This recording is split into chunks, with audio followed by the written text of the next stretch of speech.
Yo, what's up mga kaibigan? Nalina tayo magkwentuhan. Los Angeles Lakers versus New Orleans Pelicans para sa 7th seed ng West. Maagang dumating si LeBron sa arena para sa game na ito. Napakagandang simula ang pinapakita ni Zion Williamson at Brandon Ingram para sa Pelicans. Ibang intensity din ang pinapakita nila sa depensa. Dahilan upang maging 3 of 10 lang sa field to start the game ang LeBron and AD duo. Sobrang mas energetic nga ang simula ng Pelicans kumpara sa kanilang last game.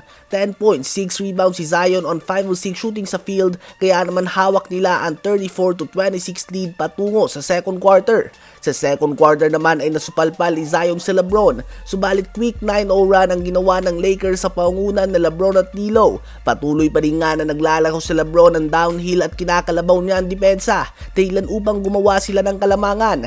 Na outscore ng Lakers ang Pelicans sa quarter na ito 34-16, kaya naman hawak na ng Lakers ang 10-point lead sa halftime. 15 points, 5 assists sa LeBron at 15 points din kay D'Lo. Sa Pelicans naman ay 20 points, 8 rebounds si Zion at 9 points si Brandon Ingram.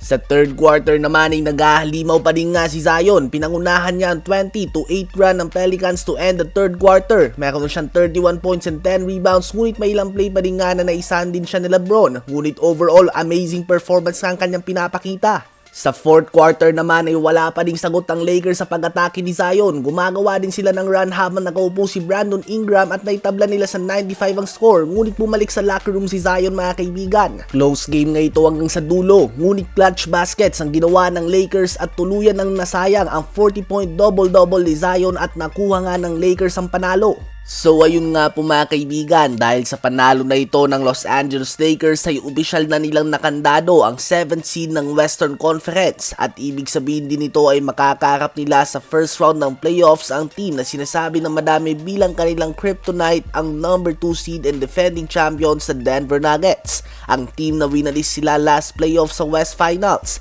ang same team na winalis ang kanilang regular season matchup, ang team na tumalo sa kanila sa 40,000 point milestone night ni LeBron James, ang team na tumalo din sa kanila sa gabi ng paglabas ng statue ni Kobe Bryant. So definitely isa nga itong team na hindi ang ideal matchup na gusto ng Lakers sa first round ng playoffs.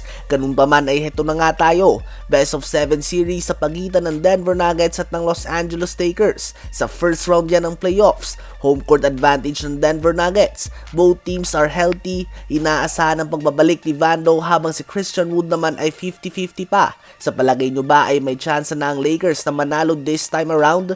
Isama na din natin sa update na ito na ayon kay Jamal Murray ay sila ni Nikola Jokic ang best duo sa NBA.